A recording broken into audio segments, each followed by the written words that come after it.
Herkesten xahiş edirik ki, xəbərə keçmədən öncə videonu bəyənin və rəy bölməsində fikirlərinizi bildirin.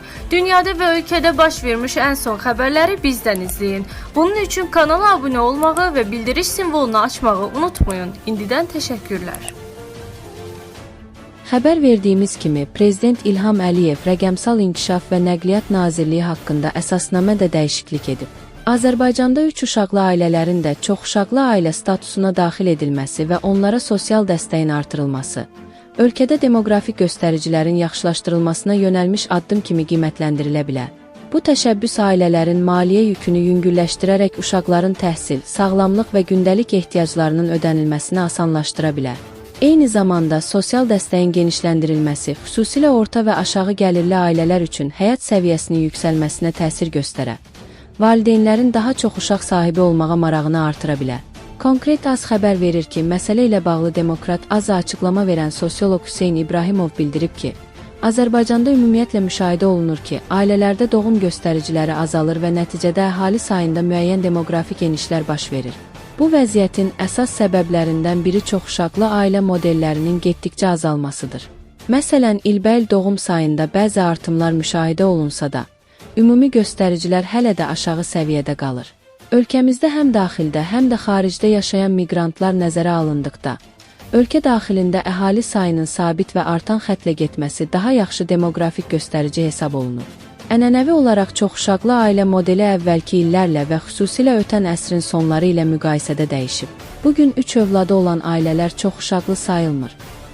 Adətən çoxuşaqlı ailə anlayışı 4 və daha çox övladı olan ailələrə tətbiq olunur.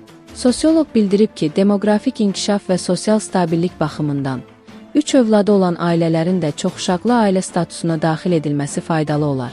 Belə addım həm bu ailələrin sosial dəstəyini artırar, həm də demoqrafik göstəricilərin sabitliyinə müsbət təsir göstərər.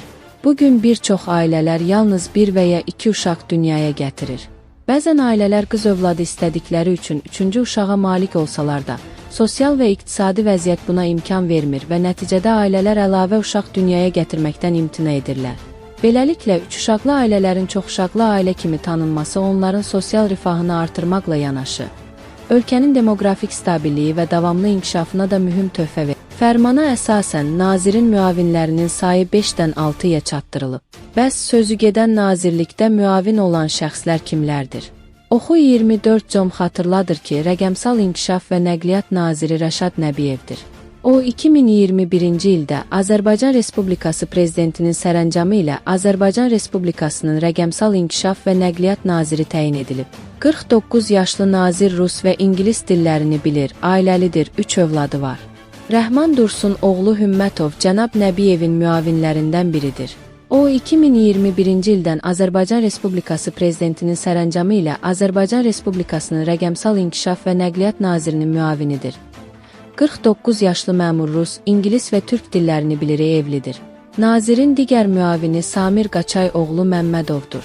2022-ci ildən Azərbaycan Respublikası Prezidentinin 2022-ci il 24 may tarixli sərəncamı ilə Rəqəmsal İnkişaf və Nəqliyyat Nazirinin müavini təyin edilib. 52 yaşlı məmur rus və ingilis dillərini bilir, ailəlidir. Nazirin digər müavini Cavid Qəmbər oğlu Qurbanovdur.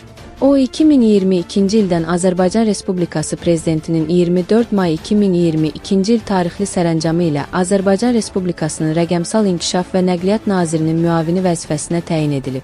68 yaşlı Qurbanov rus dilini bilir, ailəlidir. O, nazirlikdə hazırda ən yaşlı yüksək vəzifəli şəxsdir. Elmin Fikrət oğlu Məmmədov Rəşad Nəbiyevin növbəti müavinidir. O, 2024-cü ildən Azərbaycan Respublikası Prezidentinin sərəncamı ilə Azərbaycan Respublikasının Rəqəmsal İnkişaf və Nəqliyyat Nazirinin müavinidir. İngilis və rus dillərini bilir, ailəlidir. 39 yaşlı məmur hazırda ən cavan müavindir.